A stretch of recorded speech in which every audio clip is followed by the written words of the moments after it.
So ఇప్పుడు ధ్యానం వల్ల ఫలితాలు ఏంటి తెలుసుకుందాం. ఇప్పుడు ధ్యానం చేసే పద్ధతి తెలుసుకుందాం. ధ్యానం వల్ల ఫలితాలు. ఫస్ట్ ధ్యానం వల్ల ఏమొస్తుంది ఫలితము? Life force. ఏమొస్తుంది? ప్రాణశక్తి అనేది వస్తుంది.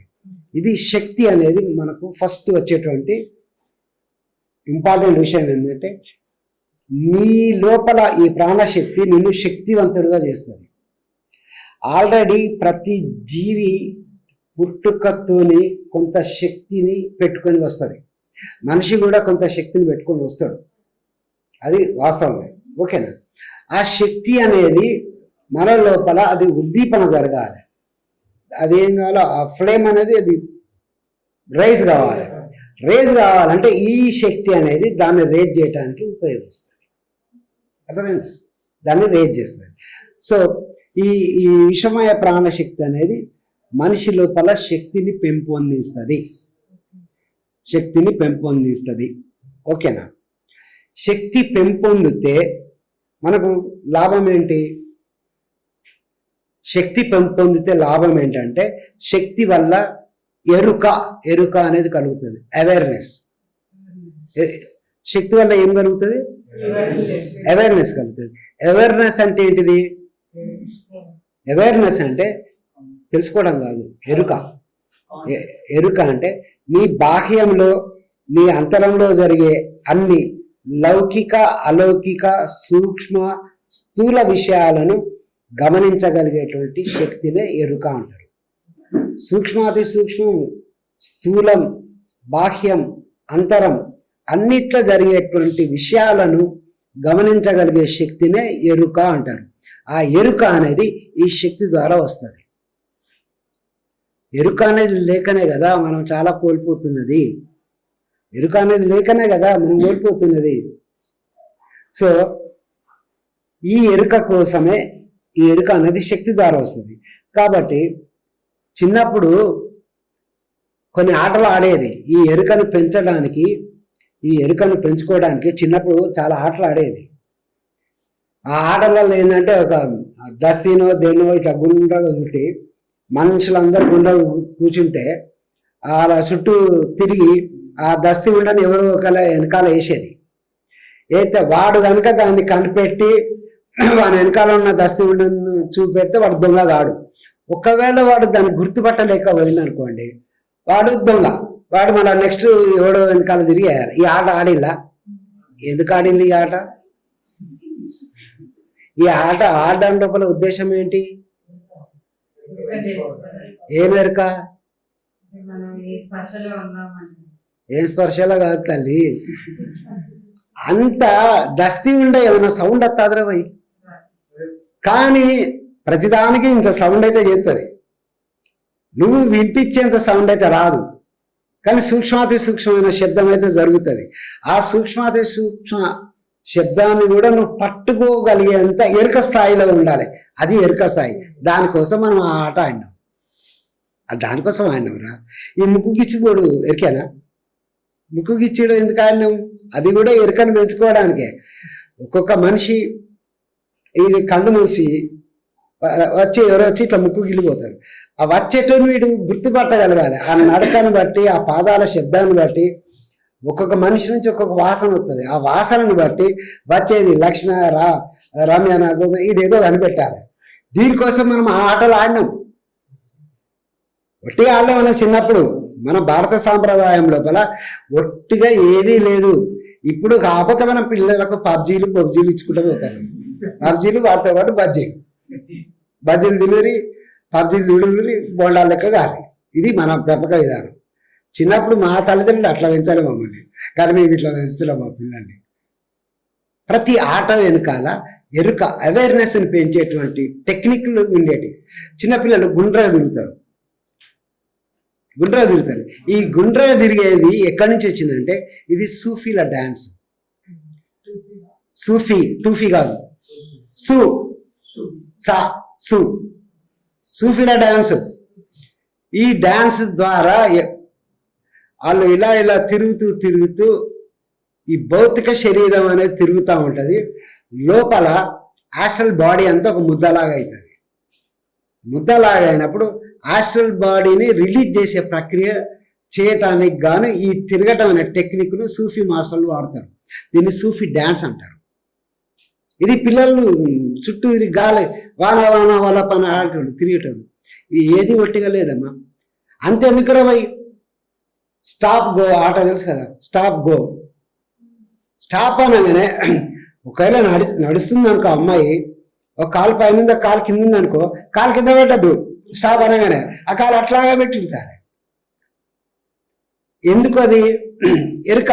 నీ మనసు ఏం ఆలోచిస్తుంది, అది చూస్తుందా లేదో. కాలైతే కింద పెట్టు, ఒకసారి ఇట్లా కింద పెట్టి మళ్ళీ దిగుతాయి. ఎన్ని రకాలుగా నీ లోపల భావాలు కదులుతున్నాయో అనేది. తర్వాత నీ శరీరం ఏమంటుంది, ఎక్కడ నొప్పి పుడుతుంది, ఏమవుతుంది, ఇవన్నీ ఎరకగలగడానికి స్టాప్ గో ఆట ఆడేది. ఇవన్నీ ఒట్టి పిచ్చి పిచ్చి ఆటలు కాదు మనం ఆడింది. మన నేర్పియండి పిల్లలకు ఈ ఆట. నవ్వుతున్నారు ఏంది? పిల్లలకు నేర్పియండి అమ్మా, ఆ ఎరక కలగాలి. యా, ఇక్కడ ఆడిపియాలి గురుసాల. కరెక్ట్ అది. సో ధ్యానం నాతో వాడాలండి. ధ్యానము, ధ్యానం ద్వారా శక్తి, శక్తి ద్వారా ఎరుక. ఎరుక ద్వారా ఏమొస్తుంది అంటే వివేక వైరాగ్యాలు వస్తాయి. ఎరుక ద్వారా ఏమొస్తాయి? వివేకం అంటే ఏది నిత్యము, ఏది అనిత్యము, ఏది సత్యము, ఏది అసత్యము, ఏది శాశ్వతము, ఏది అశాశ్వతము అని తెలుసుకునేటువంటి జ్ఞానాన్ని వివేకము అంటారు.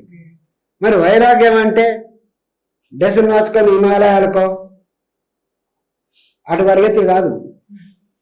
వైరాగ్యం అంటే ఏంది? అందుకే నేను చెప్పేది, ఆధ్యాత్మికంలో ప్రతి పదానికి చాలా లోతైన అర్థం ఉంటుంది. పైన అర్థం తీసుకుంటే దెబ్బతింటారు. వైరాగ్యం అంటే సన్యాసం కాదు. వైరాగ్యం అంటే ఎటో అటో పెన్నపురాన్ని వదిలిపెట్టి పోడు కాదు. వైరాగ్యం అంటే ఏదైతే వివేకం ద్వారా అనిత్యము, అశాశ్వతము, అసత్యం అని తెలుసుకున్నామో దాన్ని వదిలివేయడమే వైరాగ్యం. అందుకే వివేక వైరాగ్యం అనేది జంట పదాలు. వివేకం ద్వారా ఏదైతే తెలుసుకున్నామో, ఏది నిత్యము ఏది అనిత్యము అని తెలుసుకున్నాం కదా, మనకు పనికిరాని అన్నిటి వదిలివేయడం వైరాగ్యం. అర్థమైందా?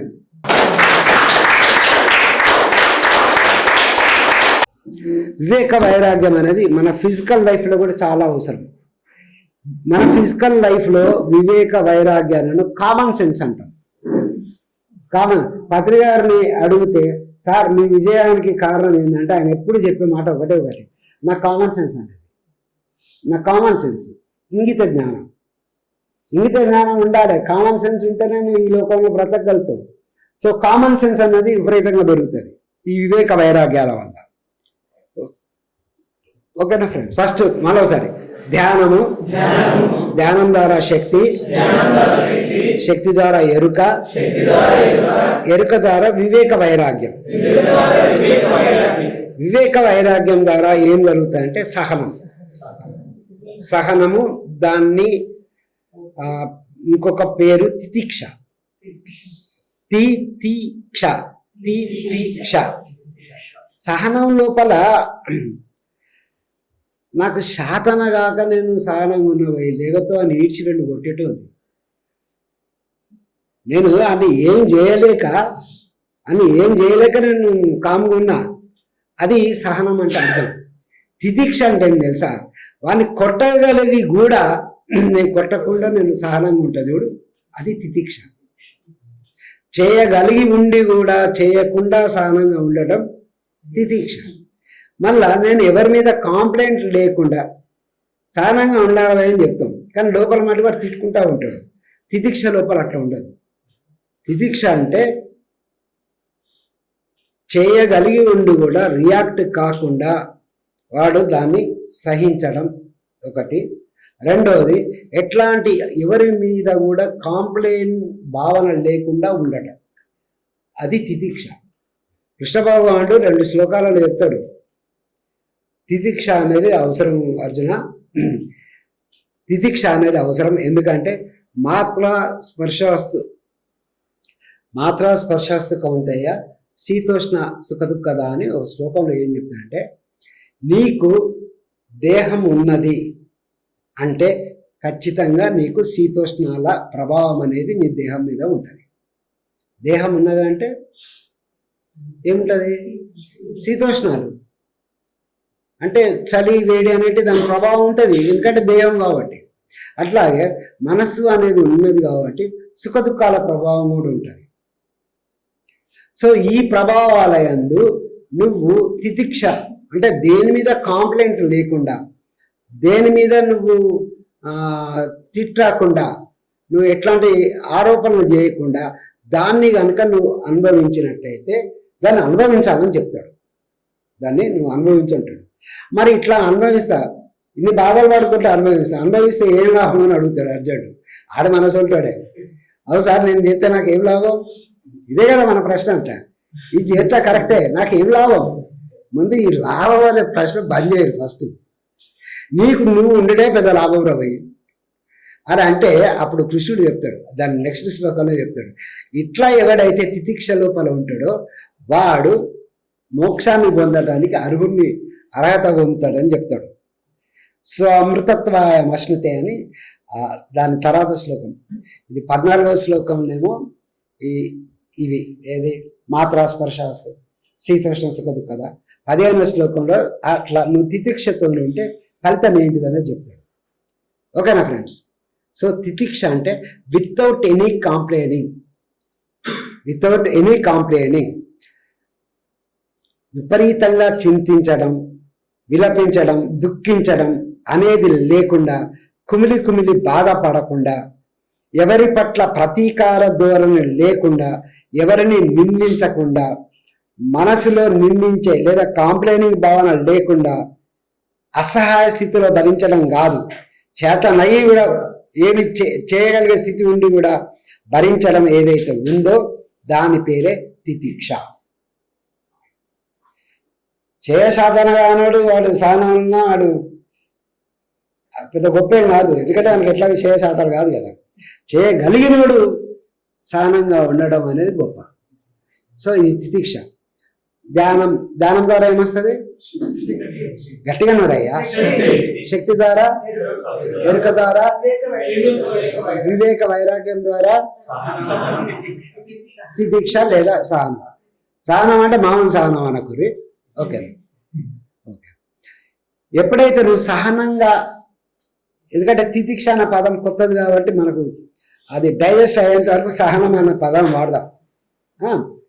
ఎప్పుడైతే సహనంగా ఉంటావో నీకు కలిగే లాభం ఏంటంటే, నీకు కలిగే ఫలితం ఏంటంటే అవగాహన.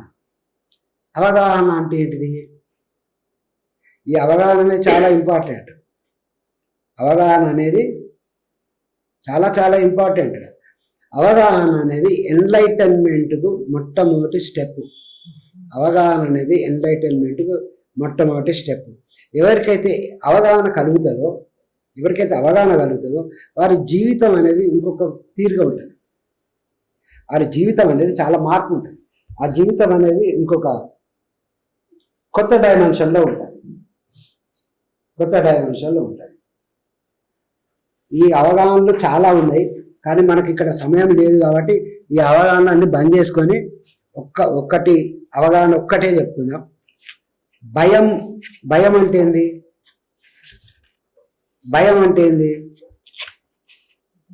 భయం ఎట్లా పుడుతుంది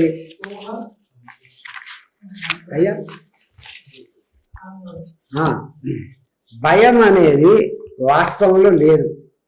అవగాహన వల్ల ఏం ఫలితం అనేది చెప్తున్నాను.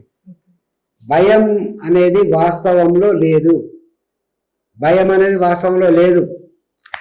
అనేది ఎట్లా కలుగుతుందంటే, భయం అనేది వాస్తవంలో లేదంటే అది ఒక వస్తువుగా లేదు, ఒక విషయంగా లేదు, దానికి ఒక స్వతంత్ర మనుగడ అనేది లేదు భయానికి. అర్థమైందా? భయం అనేది నీ ఊహ, నీ సంశయం వల్ల కలిగేటువంటి ఒక భావ ఉద్వేగం, ఎమోషన్. అర్థమైందా? ఏంటిదా ఎమోషను? నువ్వు ఒక కోరిక కోరినావు, కోరిక నెరవేరదో ఇది డౌటు. నెరవేరుతుందో అన్న వరకు నీ బీపీ పెరుగుతూనే ఉంటుంది. వదికు బీపీ సీయర పెడుతుంది. ఆ భయం అనేది లోపల స్టార్ట్ అవుతూ ఉంటుంది. అవుతుందో కాదు. ఏంది కట్టున్నావు అంటే ఏమైందని మాట్లాడరు. అప్పుడు ఆ భయంలో ఉన్నప్పుడు మాట్లాడరు, ఆ ఆందోళన ఉన్నప్పుడు భర్తతో కూడా మాట్లాడరు. నీ తెలియదు తిత్తరా చెప్తుంది అంటాడు. భయం అనేది కారణం ఏంటంటే ఒక కోరిక కలిగి ఆ కోరిక అవుతుందో కాదో అన్న డౌట్ ఉన్నప్పుడు భయం కలుగుతుంది. తర్వాత ఒకవేళ కలగకపోతే ఎట్లా, ఒకవేళ అనుకున్నది నెరవేరకపోతే ఎట్లా, అనుకున్నది ఇది భయానికి కారణం ఏంటంటే కోరిక. సో ఎప్పుడైతే నీకు కోరిక వల్ల భయం కలుగుతుందని తెలిసినప్పుడు ఒకవేళ నువ్వు కోరిక కోరాల్సి వచ్చినా అది నెరవేరినా ఒక్కటే, నెరవేరకపోయినా ఒక్కటే అన్న దూరంలో కోరుతాం కదా. ఇది నెరవేరాలి అన్న కోరిక ఉన్నప్పుడు నెరవేరకపోతే ఎట్లా అన్న ప్రశ్న వస్తేనే భయం. అర్థమైందా? సో ఇది ఈ అవగాహన, దీన్ని ఏమంటారు, దీన్ని అండర్స్టాండింగ్ అంటారు. దీన్ని ఏమంటారు? అవగాహన. ఈ అవగాహన కలిగింది అనుకో నీకు భయం ఉండే అవకాశం ఉంటుందా? పై పై అట్లా నాకు నిజంగా బాగా ఆలోచించి, నాకు కోరిక వల్ల భయం కలిగే అవకాశం ఉన్నది, నా కోరిక వల్ల నాకు ఇది కావాలి అనుకుంటే అది నెరవేరకపోతే ఎట్లా అనే దాని వల్ల భయం కలుగుతుంది అది తెలిసినప్పుడు నువ్వు కోరికను కోరుతావు. కానీ ఎట్లా కోరుతావు? అయితే ఓకే, కాకపోయినా అప్పుడు నీకు భయం ఉంటుందా? అట్లాగే కోపం అనేది దాని పట్ల కూడా మనం అవగాహన కలిగినప్పుడు ఆ కోపం అనేది మన జీవితం నుంచి పోతుంది. ఇప్పుడు భయం అనేది ఎందుకు వచ్చిందని తెలిసినప్పుడు, భయం అనేది ఎందుకు వస్తుంది అని తెలిసినప్పుడు భయం అనేది పొడగొట్టుకుంటాం. దాన్ని అర్థం చేసుకుంటే, ఏదైనా సరే అర్థం చేసుకుంటే అది మన నుంచి దూరం అవుతుంది. ఈ అర్థం చేసుకొని మన నుంచి దూరం చేయడం దాన్ని అవగాహన అంటారు. కోపం ఎందుకు వస్తుంది? నేను ఒకటి కావాలనుకున్నా అది కాకుండా పోతే ఏదైతే నాకు నిరాశ కలుగుతుందో ఆ నిరాశ నుంచి నాకు ద్వేషం కలుగుతుంది. ఇవన్నీ చాలా సైంటిఫిక్గా చెప్పబడ్డ విషయాలమ్మా, చాలా సైంటిఫిక్గా చెప్పబడ్డ విషయాలు. డాక్టర్లు పరిశోధించి చెప్పే విధానం ఏదైతే ఉన్నదో మన ఋషులు కూడా ఆ విధంగా అంతకంటే బాగా ప్రయోగాలు చేసి కనుక్కొని ఇవన్నీ చెప్పారు. ఒక పని నువ్వు అనుకున్న పని నెరవేరకపోతే నీకు కలిగేది ఫస్ట్ ఏంటిది? నిరాశ కలుగుతుంది. నిరాశ నుంచి ఏం కలుగుతుంది తెలుసా? ద్వేషం కలుగుతుంది. నిరాశ నుంచి ద్వేషం కలుగుతుంది. ద్వేషం నుంచి ఏమైతుంది తెలుసా? గీవీం చేయబట్టే కదా నా పని కాలేదు, ఈ శ్రీనివాస్ చేయబట్టే కదా నా పని కాలేదు. సో ఆ ద్వేషం కాస్త ఏమైందంటే శ్రీనివాస్ మీద క్రోధంగా మారుతుంది. ఈ సిస్టమ్ అర్థమైతే, ఈ సిస్టమ్ అర్థం కావడాన్ని అవగాహన అంటారు. ఇది అవగాహన అయితే నీకు క్రోధం ఎందుకుంటుంది, నీకు భయం ఎందుకుంటుంది? ఇప్పుడు అర్థమైందా? సో అవగాహన అనేది చాలా ఇంపార్టెంట్ అయ్యా. అవగాహన అనేది చాలా చాలా ఇంపార్టెంట్. చాలా ఉన్నాయి అవగాహనలు. ఈ అవగాహనలు ఇప్పుడు మనం చెప్పుకునే ఏదంటే నాకు మంచి కుంటి సాగు దొరికింది. టైం లేదబ్బా. సాకులు చెప్పేటోడు ఎవడు తెలుసా? అహంకారం ఉన్నోడు సాకులు చెప్తాడబ్బా. అహంకారం ఉన్నోడే సాకులు చెప్తాడు. ఏమైనా ఇక పని చెప్పిన కదా ఎందుకు చేయలేదు, అది అట్లా ఉండే, ఇది ఇట్లా ఉండే, సాకులు చెప్తా ఉంటాడు. వాడే అహంకారం. నాకు చేయాలని లేదు, వీడు చెప్తే నేను చేస్తానా, వీడు చెప్తే నేను చేస్తానా అన్నటువంటి భావన ఏదైతే ఉందో ఆ అహంకారము. వీడు అడిగితే ఏం చెప్పాలి, ఎందుకు చేయలేదంటే ఏం చెప్పాలి, సాకులు వెతుకుతా ఉంటాడు. వినయం గల్లోడు సాకులు ఎత్తుతాడు. వాడికి అక్కడ చేయడానికి వీలు లేని పరిస్థితి ఉన్నా కానీ సానుకూలతలు వెతుక్కొని ఆ పని చేసేస్తాడు. అది వినయం గల్లోనికి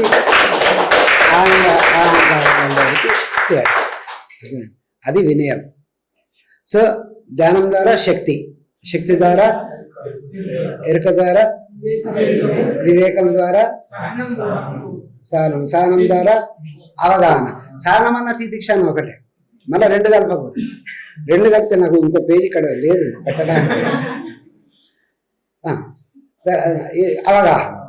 అవగాహన ఎప్పుడైతే కలిగిందో మనకు లభించేది ఏంటంటే, ఇది మెయిన్ పాయింట్ రా. అవగాహన లేదా అర్థం చేసుకుంటేనే దేనినైనా అంగీకరించగలుగుతుంది. అంగీకారం అనేది అవగాహన నుంచి పుడుతుంది. అవగాహన నుంచే పుట్టేదే అంగీకారం. నువ్వు దేనైనా అర్థం చేసుకుంటేనే అంగీకరిస్తావు, అర్థం చేసుకోలేకపోతే అంగీకరించలేదు. సో అవగాహన అంటే అర్థం చేసుకోవడం. ఎప్పుడైతే నువ్వు అర్థం చేసుకున్నావో అంగీకరిస్తావు. ఎప్పుడైతే అంగీకరిస్తావో ఎట్లా ఉన్న వాటిని అట్లాగే చూస్తావు, వాటిని వేటితో పోల్చవు. అవి ఎలా ఉన్నాయో వాటిని అలాగే గమనిస్తావు.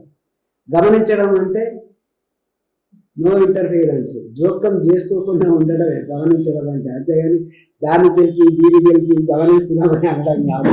ఇదే ఇప్పుడు మనం చేసే పని. గమనించడం అంటే దాంట్లో ఇంటర్ఫియర్ కాదు, జస్ట్ నిశ్చితంగా దాన్ని పరిశీలిస్తాం. అది ఎట్లా జరగాలనుకుంటే వాటి అట్లాగే జరగనిస్తాం. కానీ ఇలా జరగాలి అలా జరగాలని చెప్పి మనం రూల్స్ అండ్ కండిషన్స్ రెగ్యులేషన్స్ మనం పెట్టాం. ఇది మొత్తం అంగీకారం యొక్క సూత్రం.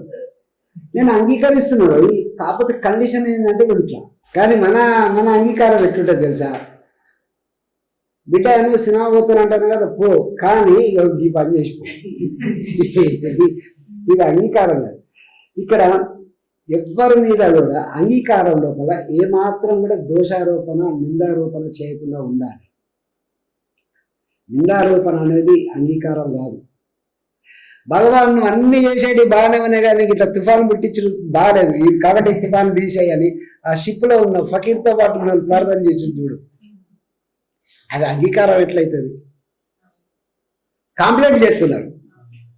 ఎవరి మీద కంప్లైంట్ చేస్తున్నారు? ఎవడు చేసిండో వాళ్ళ మీదనే కంప్లైంట్ చేస్తారు. ఎవడైతే చేసిండో ఆ సృష్టికర్త మీదనే కంప్లైంట్ చేస్తున్నారు. సో ఇది అనంగీకారం, ఇది అగ్రిమెంట్ ఏమాత్రం కాదు. ఓకే, తర్వాత ఇప్పుడు అంగీకారం అంటే మీకు మంచిగా చెప్తా. అంగీకారం అంటే ఒకటే విషయం, నువ్వు పొరపాటున కళ్ళద్దాలు దిగబోయినా సెల్ ఫోన్ ఉన్నది, సెల్ ఫోన్ కూడా కింద పడ్డది, కింద పడి డామని పగిలింది, కింద పడి పగిలింది. పగిలిన సెల్ ఫోన్ ఏం చేయాలి? ఏం చేస్తారమ్మా? రిపేర్ చేయాలి. రిపేర్ అయితే తప్పదు కదా, గ్యారంటీయా? గ్యారంటీ కదా. కింద పడ్డ సెల్ ఫోన్ని దాన్ని రిపేర్ చేయించుకోవాలి. రిపేర్ ఎట్లా చేయించుకుంటావు అనేది నీ ఇష్టం. ఒకటి సరే, అది పొరపాటు గ్రహపాటు కింద పడింది పగిలింది, ఓకే ఓకే, ఇది అంగీకారం. అంగీకారంతో ఫోన్ తీసుకుపోయి రిపేర్ చేస్తే నువ్వు 1 నిమిషమో 2 నిమిషాల కదులుతావు. ఆ తర్వాత నువ్వు పూర్తి శాంతంగా ఉంటావు. నాకే ఇట్లా ఎందుకు అయింది, నా టైం బాగాలేదా, నా రాసులు గ్రహ రాసులు బాగాలేదా, లేదా నా లెఫ్ట్ ఇన్ రైట్ అవుట్ ఇదేమైనా సరిగ్గా నడవలేదా, ఇవేమైనా కాలేదా అని కనుక ఇట్లా ఆలోచిస్తే, అట్లా ఆలోచించిన వాడు ఏం చేయాలి? రిపేర్ అయితే తప్పదు. కాబట్టి మీరు ఆలోచించుకోవాలి, అంగీకరిస్తారా అంగీకరించారా అనేది మీ ఛాయిస్. అర్థమైందా? అంగీకారం అంటే అర్థమైందమ్మా? సో దేన్నైనా అంగీకరిస్తే హాయిగా ఉంటావు. కింద పడ్డది ఎందుకు పడ్డది అని పక్కన పెట్టండి, అయిపోయిందా? కింద పడ్డదా? పడ్డది కదా, రెండేళ్ళ మాట. అట్టెట్లా పడ్డది ఇట్టెట్లా పడ్డది అంటే పడాలి కాబట్టి పడ్డది పోయి. అదేమైనా జంపు చేసి నేను దూకుతున్నా చూడండి, నువ్వే పూర్తి ఎరుక లేకుండా నువ్వు కళ్ళద్దాలు తీసినావు. నీ తప్పుకు నాకు అట్టెట్లయింది ఇట్టెట్లయిందని నువ్వు దాన్ని అంగీకరించకుండా, ఆ స్థితిని అంగీకరించకుంటే బాధపడాల్సింది దుఃఖపడాల్సింది ఎవరు? మనమే అనకు, నేనే అనాలి. స్పిరిచువాలిటీగా మనమే లేదు, పొత్తు లేదు, నేనే ఉంటుంది. ఏ విషయమైనా సరే, మోటార్ బైక్ స్టార్ట్ కాలేదు తిట్టకు, దాన్ని తిట్టకు. కాబట్టి ప్రశాంతంగా రిపేర్ చేయించడం అనే పద్ధతి ఏదైతే ఉందో అది అంగీకరించిన పద్ధతి. కసుబుసులు ఆడుకుంటా వారి మీద ఈ కోపం ఆ కోపం రిపేర్ చేసేది తీస్తాడు. 350 150 తీసుకోరాదు. ఆడు 2 బూతులు తిట్టి ఆడు సగం చేసి సగం వదిలి పెట్టాడు. సో ఇదంతా అంగీకరించాడు. ఫస్ట్ ఈ సృష్టి లోపల హాయిగా బ్రతికేటువంటి సిద్ధాంతం ఏంటంటే అంగీకరించడం. కాకపోతే మన అహంకారం ఒప్పుకోదు. ఏంది నా అంగీకరించమంటాడు భీమాన, ఇట్లా ప్రతిదాన్ని అంగీకరించుకుంటూ పోతే ఇట్లా పోయి మన అహంకారం ఒప్పుకోదు. అప్పుడప్పుడు ఎదురు తిరగండి, మీకు ఆ పాఠాలు కూడా నేర్చుకోవాలి. అంగీకరించినప్పుడు ఏ ప్రశాంతంగా ఉన్నారు, అంగీకరించినప్పుడు ఏ ప్రశాంతాన్ని కోల్పోయినా అనేది కూడా మీకు తెలియాలి. ఆ కాంట్రాస్ట్ మీకు అర్థం కాదు. కాబట్టి అప్పుడప్పుడు అంగీకరించకుండా కూడా ఉండండి కొన్ని విషయాలు. మీకు అర్థమైతే అప్పుడు తెలుస్తాయి. ఓకే, తర్వాత ఎప్పుడైతే నువ్వు అంగీకరిస్తావో నువ్వు ఉండేది వర్తమానంలో ఉంటావు. అంగీకరించడం అనేది ఎప్పుడైతే స్టార్ట్ అవుతుందో నువ్వు వర్తమానంలో ఉంటావు. అంగీకరించకపోతేనే అయితే గతంగా భవిష్యత్తుగా పరిగెత్తావు. నమ్మతే ఏంటో తెలుసా, ఇది కూడా అవగాహన కిందికి వస్తుంది. ఉన్నది ఒకటి వర్తమానం, ఉన్నది ఒకటి గతం ఉందా? ఉన్నది కదా, మొన్న జరిగింది చూడు శ్రీను, మొన్న జరిగింది కదా నీ కథ చెప్తా ఉంటా. మొన్న జరిగిన కథను నీకు ఎప్పుడు నేను చెప్తున్నా? గతం ఎక్కడ? మీరు గతం గురించి ఆలోచించాలన్నా ఎక్కడికి వచ్చి ఆలోచించాలి? భవిష్యత్తు గురించి ఆలోచించాలన్నా ఎక్కడ ఉండి ఆలోచించాలి? కాబట్టి ఉన్నదల్లా ఏంటిది? దాన్నే శాశ్వత వర్తమానం అంటారు. శాశ్వత వర్తమానమే పరమాత్మ యొక్క తత్వం. నువ్వు ఎప్పుడైతే వర్తమానంలో ఉంటావో నువ్వు పరమాత్మ తత్వంలో ఉన్నావు. అప్పుడు ఆ పరమాత్మ లక్షణం అనేది నీకు వస్తుంది కాబట్టి నువ్వు పరమాత్మ. అర్థమైందా? ఇంకొకటి, వర్తమానంలో ఉన్నప్పుడే మౌనంగా ఉండగలుగుతావు. గతంలో భవిష్యత్తు ఉన్నప్పుడు టెన్షన్గా ఉంటావు. టెన్షన్గా ఉన్న వ్యక్తిని చూడండి మీరు ఎప్పుడన్నా. రోడ్డు మీద పోయేటప్పుడు మీరు ఏం చేయాలంటే హాయిగా ఓ స్టూల్ వేసుకొని కూర్చొని అందరిని పోయేటప్పుడు వచ్చేటప్పుడు చూడాలి. కొంతమంది చేతులు ఊపుకుంటా మాట్లాడుకుంటూ పోతాడు అంటే వాళ్ళు అయితే గతంలోనా లేదా భవిష్యత్తు అన్నట్టు అర్థం. ఇట్లా చేతులు ఊపుకుంటా ఇది వాళ్ళే మాట్లాడుకుంటూ పోతూ ఉంటారు. వాళ్ళు పాపం మౌనంగా ఉండలేరు. ఎవడైతే వర్తమానంలో ఉంటాడో వాడు మౌనంగా ఉంటాడు, ఆడు ఏకాగ్రతతో ఉంటాడు. వర్తమానంలో ఉండటం వల్ల ఏకాగ్రత అనేది కుదురుతుంది. అందుకే మీరు ధ్యానం చేసే ముందు అన్ని పనులు కంప్లీట్ చేసుకొని వచ్చి కూర్చోండి అని చెప్పింది. లేకపోతే మీరు అన్నట్టు గతంకో ఇటు భవిష్యత్తుకో నూకేస్తుంది, మీరు ఏకాగ్రత కోల్పోతారు. దానివల్ల ధ్యానం అనేది కుదరదు. ఓకేనా? సో ఇది ధ్యానం వల్ల ఏమొస్తుంది? శక్తి వల్ల, ఎరుక వల్ల, వివేక వైరాగ్యాల వల్ల, సహనం వల్ల, అవగాహన అర్థం చేసుకోవడం. అవగాహన అంటే అర్థం చేసుకోవడం. ఈ అవగాహన వల్ల, అంగీకారం వల్ల ఏమొస్తుంది? వర్తమానము ప్లస్ ఏకాగ్రత రెండు ఉంటాయి. వర్తమానంలో ఉండటం అంటేనే ఏకాగ్రత. వర్తమానము ఏకాగ్రత వేరువేరు కావు లక్ష్మీ మేడం. వర్తమానమే ఏకాగ్రత అంటేనే వర్తమానం. ఓకేనా? వర్తమానం ఏకాగ్రతంలో ఉండటం వల్ల మనకు ఏమి ఫలితం అంటే తృప్తిగా ఉంటాం. ఏం ఫలితం? తృప్తిగా ఉంటాం. ఎప్పుడైతే నువ్వు వర్తమానంలో ఉంటావు నువ్వు తృప్తిగా ఉంటావు. వర్తమానంలో ఉంటేనే తృప్తి. వర్తమానంలో లేవనుకో ఇప్పుడు నీకు నీ ఎదురుగా ఉన్న దానితోని ఆ వర్తమానంలో ఏదైతే నీకు లభించిందో దాన్ని నువ్వు స్వీకరించడానికి, అంగీకరించడానికి రెడీగా లేవు అనుకో, నువ్వు అసంతృప్తితో ఉంటావు. అసంతృప్తి అనేది రావడానికి కారణం ఏంటంటే నువ్వు అనంగీకారము ప్లస్ వర్తమానంలో లేకపోవడం. అర్థమైందమ్మా? అంగీకరించకుండా వర్తమానంలో లేకుండా ఉన్నప్పుడే నువ్వు అసంతృప్తితో ఉంటావు. నీకు నిత్యతృప్తి కావాలని ఇంతసేపు మనం మాట్లాడుకున్నాం కదా. మరి నిత్యతృప్తి కావాలంటే మనం ఎట్లుండాలి? అంగీకరించడం, వర్తమాన ఏకాగ్రతలో ఉండటం అనేది జరిగితేనే మనం తృప్తిగా ఉంటాం. అర్థమైందమ్మా? ఇవి చాలా ఇంపార్టెంట్ అయ్యా. మీరు ధ్యానం చేస్తే ఏమవుతాయంటే మీకు ఇంత పెద్ద లిస్ట్ ఇస్తారు. మానసిక ప్రశాంతత, బుద్ధి కుశలత, ఆస్ట్రల్ ట్రావెల్, దివ్య చక్షువు, ఇంకేముంటాయి? చాలా ఉంటాయి. నీ హెల్త్ సల్లగా ఉండదు. నా దృష్టిలో ఆరోగ్యము, డబ్బు అనేది చాలా చాలా చాలా చిన్న విషయం. నా 67 ఏళ్ళ 5 ఏళ్ళు తీసేయి, 5 ఏళ్ళు గోలికాయలు ఆడుకుంటే ఉండే కాదు. నా 62 ఏళ్ళ ఎక్స్పీరియన్స్గా ఎంత సంపాదించానో అంత సంపాదించిన, దాన్ని ఏ విధంగా ఎంజాయ్ చేయాలో ఆ విధంగా ఎంజాయ్ చేసిన, ఏ విధంగా పొడగొట్టుకోవాలో ఆ విధంగా పొడగొట్టుకున్నా. అన్నీ అయిన తర్వాత ఇది కాదు, నాకు కావాల్సింది నిత్యతృప్తి కావాలి. నిత్యతృప్తి కావాలంటే నాకు నిత్య తృప్తిని ఇచ్చేటువంటి ఆత్మ అంటే ఏందో నాకు తెలియాలి, అంటే ఆత్మ జ్ఞానం నాకు కావాలి అన్నది ఎప్పుడైతే నాకు రియలైజ్ అయ్యిందో అప్పుడు ఈ రూట్లో వచ్చింది. అప్పటిదాకా నేను కూడా సంకల్ప దానాలు, మనీ మెడిటేషన్లు చేస్తుంటే అందరి క్లాసులు కూడా తీసుకుంటుంటే ఇట్లా చేస్తే మనీ వస్తుంది. ఇంకా కొద్ది గొప్ప ఆ బుక్ ఈ బుక్ చదివితే దాంట్లో ఆ బొమ్మలు ఈ బొమ్మలు ఉంటాయి కదా, ఏది యంత్రాలు తంత్రాలు అవి కూడా చెప్పేటోళ్ళం. అప్పుడు బుద్ధి లేనప్పుడు అవన్నీ చేసినాం శ్రీనివాసు.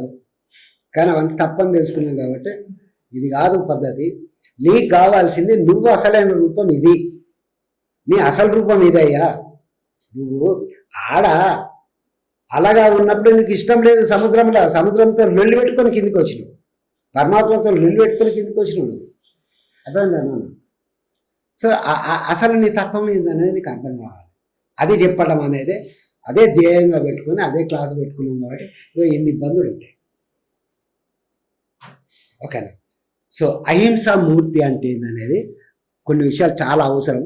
అవి వింటే భార్య పిల్లలతోని సంబంధాలు అనేటివి ఎట్లా ఉండాలనేది అర్థమవుతుంది. భార్య పిల్లలతో సంబంధాలు ఎట్లా ఉండాలనేది అర్థమవుతుంది. ఎప్పుడైతే వర్తమానంలో తృప్తిగా ఉంటావో నీవు పరమాత్మలో అంటే ఆత్మలోనే ఉంటావు. ఆత్మలో ఉన్నవానికి తన పర అన్న భేదం ఉండదు. హింసకు కారణం తన పర భేదమే. నువ్వు వేరు నేను వేరు అనుకుంటేనే హింస. నువ్వు నేను ఒకటే అనుకుంటే హింస అనే దానికి అవకాశం ఉండదు. నువ్వు వేరే నేను వేరే అంటేనే హింస. అర్థమైందా సార్? ఏ మనిషి కూడా స్వభావ రీత్యా హింసాత్మకుడు కానే కాడు. నువ్వు స్వభావ రీత్యా నువ్వు దుఃఖితుడు ఎట్లా కావో, నాకు దుఃఖం అంటే ఇష్టం లేదనేది ఎందుకన్నావు? నీ స్వభావం కాదు కాబట్టి. అట్లాగే ఏ మనిషి కూడా స్వభావ రీత్యా హింసాత్మకుడు కాడు. ఒకవేళ హింసాత్మకుడు అయితే వాడు 24 గంటలు హింస చేస్తూనే ఉండాలి. హింస చేయగలుగుతాడా 24 గంటలు? చేయలేడు కాబట్టి అది మన స్వభావం కాదు. అదే నవ్వుకుంటూ ఉంటాం, ఎందుకంటే నవ్వుకుంటూ ఉండడం అనేది మన స్వభావం కాబట్టి 24 గంటలు నవ్వుకుంటూ ఉండగలుగుతాం. సో హింస అనేది దుఃఖానికి కారణం. ఎవరు దుఃఖాన్ని కోరుకోరు. హింస అనేది 2 రకాలు, 2 విధాలు. ఒకటి స్థూల హింస, రెండవది స్థూల హింస అనేది పైకి కనబడుతుంది, తెలుస్తుంది, హింస చేస్తున్నా అని తెలుస్తుంది. ఒకటి ఓ దాన్ని చంపుతున్నా, ఓ దాన్ని కొడుతున్నా, ఓ దాన్ని మాటలతో బాధ పెడుతున్నా, ఇవన్నీ నాకు తెలుస్తూ ఉంటాయి. నేను హింస చేస్తున్నా అనేది పైకి తెలుస్తూ ఉంటుంది. ఇది స్థూల హింస. కానీ ఇంకొక హింస ఉన్నది, డేంజర్. అది సూక్ష్మ హింస. సూక్ష్మ హింస అనేది హింస చేసేవానికి కూడా నేను హింస చేస్తున్నాను తెలియదు. సూక్ష్మ హింస అనేది అంత సూక్ష్మంగా ఉంటుంది. జాగ్రత్త పడవలసింది సూక్ష్మ హింస విషయంలోనే. నేను అహింసాత్మకుడిని అనే అన్న భావంలోనే సూక్ష్మ హింస చేస్తూ ఉంటాడు. నేను అహింసలోనే ఉన్నవై అనుకుంటేనే వాడు సూక్ష్మ హింస చేస్తూ ఉంటాడు. సో హింస యొక్క డైమెన్షన్స్ ఏంటంటే వేరే వాళ్ళను వేరే వాళ్ళుగా పరిగణించడమే, వేరే వాళ్ళను వేరే వాళ్ళుగా భావించడమే హింసకు మూలము. నువ్వు వేరే నేను వేరే, ఈ వేరే అని భావించడం ఏదైతే ఉందో అదే హింసకు మూలం. లేకపోతే నువ్వు వేరే అనేది నేను కనుక భావించకపోతే నిన్ను హింస పెట్టేటువంటి అవకాశమే లేదు. నువ్వు నావానివి అన్నప్పుడు నావాన్నైతే నేను హింస పెట్టా కదా, అవతలోడిని అన్నప్పుడే కదా. వాడికి ఏవైతే నాకేంది, వానికి లాస్ అయితే నాకేంది, వానికి ఏదైతే నాకేంది అన్నప్పుడే కదా వానికి ఏదైనా నువ్వు చేసేది. సో వేరే వాళ్ళను వేరే వాళ్ళుగా చూడడమే హింసకు మూల కారణం. ఇది బాగా గుర్తుపెట్టుకోండి. నేను వేరే అన్నప్పుడు నాది అనే స్వార్థం కలుగుతుంది. నేను వేరే నువ్వు వేరే అన్నప్పుడు నా స్వార్థం నాకు ఉంటుంది. నువ్వు ఏది చేయాలనుకున్నా నీ రాగద్వేషాలు, నీ లాభ నష్టాలు ఆ లెక్కల ఆధారంగానే చేస్తావు. ఇలా చేయడంలో అనివార్యంగా హింస అనేది జరుగుతుంది. హింసకు కారణం నేను నాది అన్నదే. ఇదే గొడవ పాపం అర్జునుది. నేను నాది అన్న గొడవే. భీష్ముడు ద్రోణుడు నా వాళ్ళు, నేను వాళ్ళని చంపేస్తా, నేను నా వాళ్ళు. ఎట్లా కృష్ణ అది పాపం కాదా, అది పుణ్యం కాదు, బోర్డు అని క్వశ్చన్ అవుతాడు కృష్ణుడి. హింసకు నేను నాది అన్నదే కారణం. అర్జునుడు యుద్ధం చెయ్యను అనడానికి కారణము యుద్ధం హింస అని కాదు, నేను నా వాళ్ళని చంపుతా కదా, అర్థమైందమ్మా, నేను నా వాళ్ళని చంపుతా కదా, అదే పరాయి వాళ్ళని అయితే చంపేస్తా, నాకేమి ప్రాబ్లం లేదు. నా తాత భీష్ముడు, నా గురువు ద్రోణుడు, వాళ్ళని నేను ఎట్లా చంపుతా కృష్ణ, ఇది అర్జునుడి బాధ. సో ఇదంతా ఎక్కడి నుంచి వచ్చింది, తన పర అనే దాని మీదనే వచ్చింది. ఓకేనా ఫ్రెండ్స్? సో ఇతరులను వేరే వాళ్ళుగా భావించడంతోనే వస్తాయి. కానీ మనం నా వాళ్ళు అనుకునేటువంటి భార్యాపిల్లలు కూడా, భార్యాపిల్లలు ఎంత నా వాళ్ళు అనుకున్నప్పుడు కూడా లోతుల్లో ఎక్కడో వాళ్ళు కూడా పరాయి వాళ్ళే. నా భార్య నా పిల్లలని ఎంత అనుకున్నా కానీ లోతుల్లో వాళ్ళు కూడా ఇతరులుగానే ఉంటారు. ప్రేమ గమ్మత్ ఏంటో తెలుసా, నా భార్య నా పిల్లల పట్ల నాకుండేటువంటి ప్రేమ ఏంటిదో తెలుసా, అది స్థూలంగా కనిపించేటువంటి అహింస. ఆ స్థూల అహింస పేరే ప్రేమ భయం. నేను వాళ్ళ పట్ల అహింస చేయకుండా ఉండటమే ప్రేమ. వాళ్ళ పట్ల నేను ఏదైతే అహింస చేయకుండా ఉంటున్నానో దాన్నే ప్రేమ అంటున్నా. ఆ స్థూల అహింసనే ప్రేమ అని పిలుస్తున్నాను. నా భార్య పిల్లల పట్ల నేను వాళ్ళని నా వాళ్ళుగా భావించుకుంటున్నా కదా, నా వాళ్ళుగా భావించుకున్నప్పుడు ఇతరులు వేరే వాళ్ళు అన్నప్పుడు వాళ్ళ పట్ల నా ప్రవర్తన ఎట్లా ఉంటుందో, నా వాళ్ళు అనుకునే నా భార్య పిల్లల పట్ల నా ప్రవర్తన తేడా ఉంటుంది. వాళ్ళ పట్ల నేను అహింసగానే ఉంటా, హింస చేయ నా భార్య పిల్లల పట్ల. ఈ అహింసను ఏమని పిలుస్తానంటే దీన్నే ప్రేమ అంటాం. ప్రేమే అహింస ఇక్కడ, అర్థమైందా? కానీ నీ భార్య పిల్లల పట్ల నీకు తెలియకుండా నువ్వు సూక్ష్మంగా హింస చేస్తున్నావు. బయట పట్టనేమో స్థూల హింస చేస్తున్నావు, బయట కోడి కుక్క మేక పట్ల స్థూల హింస చేస్తున్నావు, ఇతర మనుషుల పట్ల స్థూల హింస చేస్తున్నావు.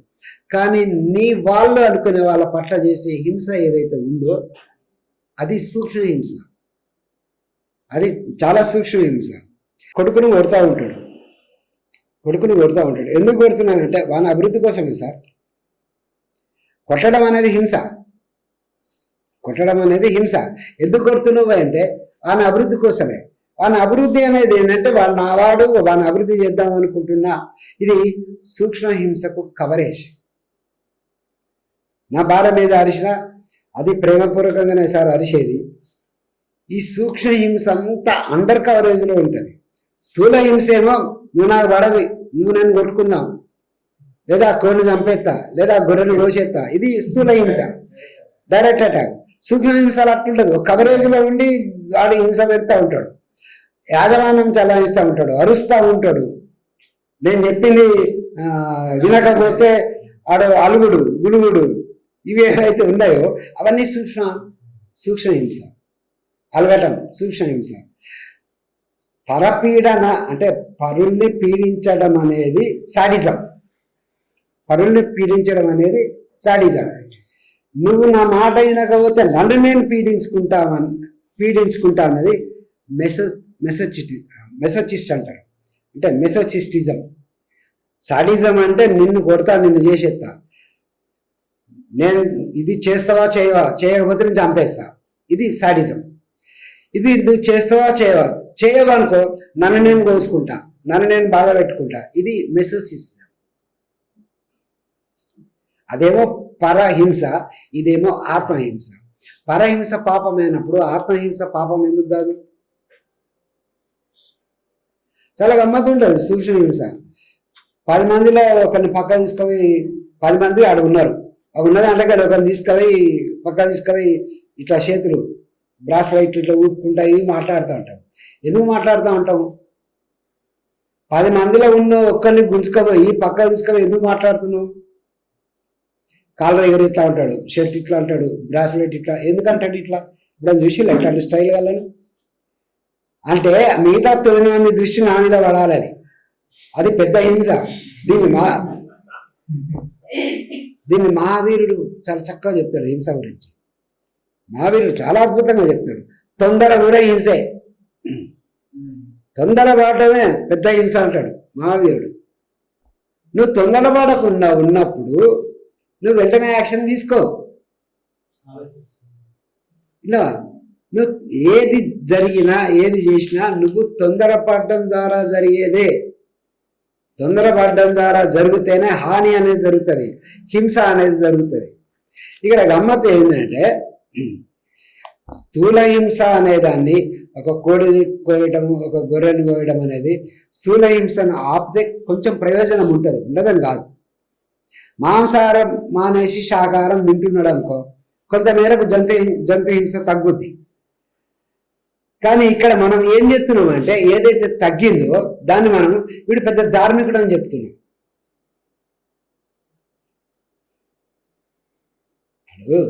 ధార్మికుడు అని చెప్తున్నాం అంటే అహింసాత్మకుడు శాకాహారి అయినంత మాత్రాన అతను ధార్మికుడు అవుతాడా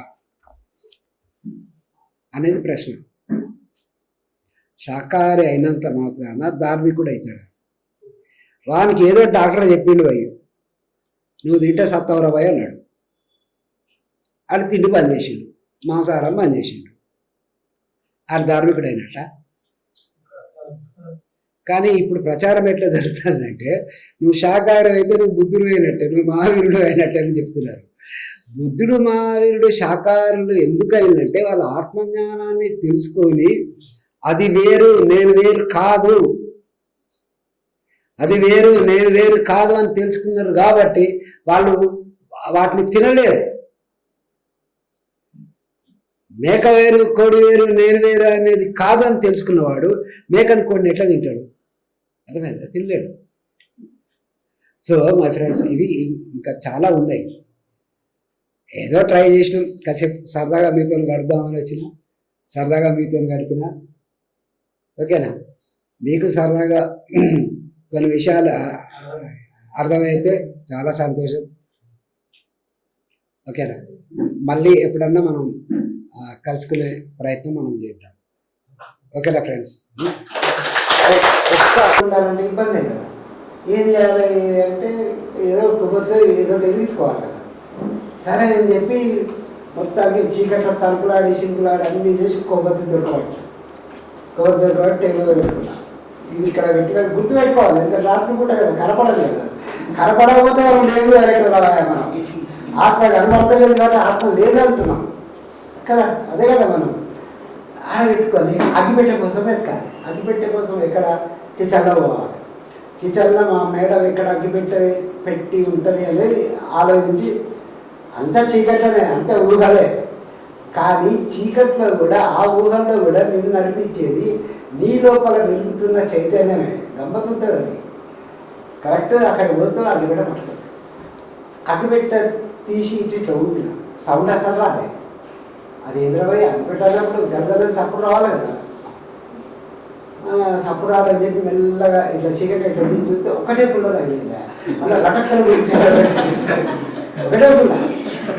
ఆ పుల్ల కింద పడిపోతే అని అగ్గిపెట్ట మూసి జోరు పెట్టుకొని మళ్ళీ మేము ముందు రూమ్లో కూర్చున్నా. అక్కడ గాలేమో తలుపులు పెట్టినా కిటికీలు పెట్టినా గాలి వాటికి వెయ్యివని వస్తూ ఉన్నది. అసలు మొత్తం గాలే ఉన్నది. ఒక అగ్గిపుల్ల వెలిగాల్సింది కొవ్వొత్తి. రాత్రి అంతా ఉండాలి, లేదా చీకట్లో ఉండాలి. అప్పుడు మీరైతే ఆ అగ్గిపుల్లను ఎట్లా వెలిగిస్తారు? మొత్తం నీ ప్రాణాలు దాని మీద పెట్టి వెలిగిస్తారు. ప్రతి శ్వాసను కూడా ఆ అగ్గిపులను వెలిగించినంతగా ప్రాణం పెట్టి గమనిస్తాం. ప్రాణాలు అన్నీ సర్వశక్తిని పెట్టి చేస్తాము. ధ్యానం కూడా అదే విధంగా చేస్తేనే ధ్యానం అనేది ఫలిస్తుంది. ఫలించదు, ఒట్టొట్టోళ్ళకు ధ్యానం ఫలించదు.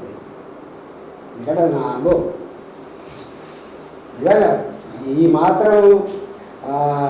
మాత్రం జ్ఞానము ఇది ఇట్లా ఉంది అని కొద్ది గొప్ప నాకు తెలిసిందంటే దానికి కారణం ఏంటంటే మేము పడ్డటువంటి, అంటే పడ్డగా మేము చూపించినటువంటి పూర్తి స్థాయి శ్రద్ధ.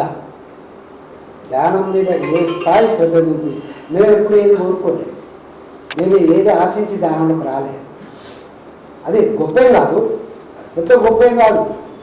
కానీ పూర్తి నిబద్ధతతో మేము ఏదైతే ఆచరించినామో అది ఇవాళ ఈ మాత్రం స్థాయికి ఈ మాత్రం జ్ఞానం అందించిందంటే అప్పటి నుంచి పెట్టినటువంటి నిబద్ధత. ఇంకొకటి పిట్టెట్లా స్నానం చేస్తుంది తెలుసా? ఊరపిచ్చుక పిట్ట పిచ్చుక అంటాం చూడు, పిచ్చుక ఎట్లా స్నానం చేస్తుంది ఇప్పుడు చూసిందా? మరి ఏ చూస్తారబ్బా ఎంతసేపు వంకాయ టమాటాలు రోజులేనా వాటిని చూడరా? ధ్యానం అంటే పూర్తి స్థాయి ఎరుక కలిగి ఉండడం, నీ చుట్టుపక్కల ఏం జరుగుతుంది అనేది పూర్తి స్థాయిలో తెలుసుకోవడమే ధ్యానం. భయ్ ధ్యాన స్థితి అంటే అది. ధ్యాన స్థితి అంటే ఆలోచన రహిత స్థితి కాదు శ్రీనివాస్. ధ్యాన స్థితి అంటే ఆలోచన రహిత స్థితి కాదు. నీ చుట్టూ ఏం జరుగుతుంది అనేది నీకు తెలవాలి అంతే. దర్శనం నీ చుట్టూ ఏది జరుగుతున్నా తెలియాలి. ఒక పాము పాకుతున్నా తెలియాలి, ఒక దోమ బియ్యమన్నా తెలియాలి. ఇలా ప్రతిదీ నీకు తెలుస్తూ ఉండాలి, నీ ఎరుకలో ఉండాలి. అది ధ్యాన స్థితి అంటే. ఓకేనా? అది ధ్యాన యొక్క లక్షణం. సో ఏమో చెప్పుకుంటాను ఊరపించుకో. నీళ్ళు కనిపించిననుకో ఇట్లా నీళ్ళలో పోతుంది, ఇట్లా లటక్కరవై ఇట్లా ఉంది, మళ్ళీ రెట్టగా పెడతాడు వేసి రెప్పలాడ కొట్టుకొని ఇంకో పిట్టతో చెప్తాడు, ఇంత సారం చేసిన చూసినావా అని. నువ్వేం చేసినా మళ్ళీ వస్తుంది. మళ్ళీ నీళ్ళల్లో జస్ట్ ఇట్లా నీళ్ళు ఇట్లా ఆడించుకొని మళ్ళీ పైకి లేచి ఇట్లా దుట్టుకోండి. అది పిచ్చుక స్నానం లాగా ధ్యానం చేయకండి. ఏదో కూకున్నాం అంటే కూకున్నాం, లేచినాం అంటే లేచాం, ఏం ప్రయోజనం ఉండదు. పిచ్చుక స్నానం లాగా ధ్యానం చేయకూడదు. ఇంకొకటి అట్లా అని చెప్పి సార్ గంటలు గంటలు ధ్యానం చేసేస్తామంటే చెయ్యి మంచిదే, కానీ ఏనుగు స్నానం అని ఇంకోటి ఉన్నది. ఇదేమో పిచ్చుక స్నానం అంటి అంటున్నట్టుగా. ఇంకోటి ఏనుగు స్నానం ఉన్నది తెలుసా? దానికి నీళ్ళు అంటే బాగా ఇష్టం. 4 గంటలు 5 గంటలు ధ్యానం చేస్తుంది, అన్నీ చేస్తుంది. మంచిగా మేకప్ వేసుకో అన్ని ధ్యానం చేసి మళ్ళీ ఆడ ఏనుగుని పిల్ల ఏనుగుని అందరిని పట్టుకుని వస్తుంది. వచ్చి ఆడ ఏదైనా చెత్త కుప్పగా అనిపించింది అనుకో, చెత్త తీసి వాళ్ళ మీద పోసుకుంటారు. అది గజ స్నానం అంటారు. మీరు కూడా 5 గంటలు 6 గంటలు ధ్యానం చేసి బయట పోతా అంటే ఒక చెత్త పంచాయతీ కనిపించింది అనుకో, దాంట్లో ఓహో అట్లా మీరు తల నుంచి దాన్ని మీ మీద పోసుకో. ఈ 2 చేయకండి. పిచ్చుక స్నానము గజ స్నానం చేయకండి, దానివల్ల ఫలితం ఉంటుంది. సో అదే ఆల్ ద బెస్ట్. అగ్గిపుల్ల మట్టి గుర్తుపెట్టుకోండి.